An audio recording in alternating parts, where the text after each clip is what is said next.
আসসালামু আলাইকুম। কে কেমন আছেন? আশা করি সবাই ভালো আছেন।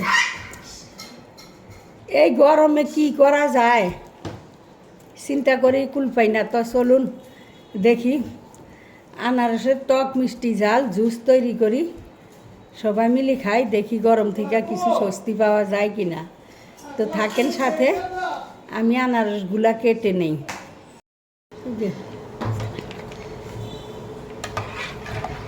আমি একটু লবণ দিয়ে দিছি, দেখাইতে তো আপনাদেরকে মনে নাই। একটুখানি লবণ দিছি, সেকে নিছি সম্পূর্ণ, এটা সেকে নিয়ে একটু লবণ দিয়ে দিছি।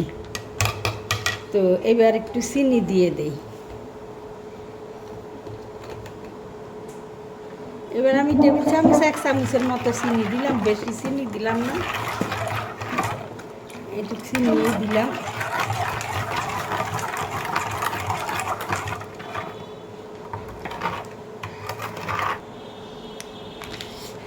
হ্যাঁ, আমি একটু বরফ দিয়ে দেই, বরফ দিয়ে দিতেছি।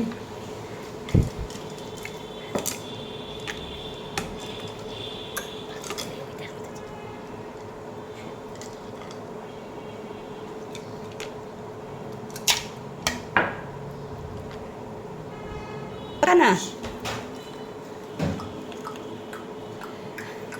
আমি দুইটাতেই একটু একটু চিলি ফ্লেক্স দিয়ে দিলাম। ঝাল তো তেমন খাইতে পারি না, তাই একটু কম কমে দেই আমরা সব কিছুতে ঝাল।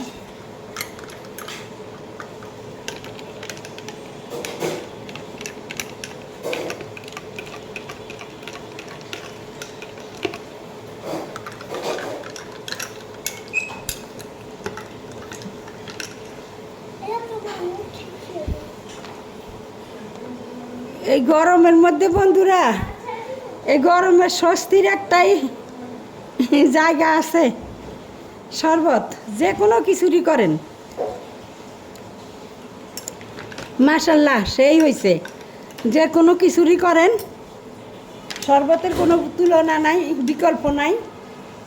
আপনারা এই গরমের থেকে বাঁচার জন্য অন্তত ডেলি একবার হইলেও 1 গ্লাস জুস খাইবেন যে কোনো কিছুর। এবার কাঁচা আমের জুসও অনেক টেস্ট। এবার কাঁচা আমের খান, আনারসের খান, যেটারই খান, 1 গ্লাস জুস এই গরমের মধ্যে স্বস্তির জন্য 1 গ্লাস জুসই যথেষ্ট। 1 গ্লাস জুস খাইবেন। তাইলে রাখি, যদি আমার ভিডিওটা ভালো লাগে একটু লাইক শেয়ার কমেন্টস করবেন। সবাই ভালো থাকেন, যে যেখানে আসেন সুস্থ থাকেন, নিজের প্রতি খেয়াল রাখবেন, গরম থেকে নিজেকে বাঁচিয়ে রাখবেন, বাচ্চা কাচ্চাদের প্রতি একটু নজর রাখবেন। আসসালামু আলাইকুম।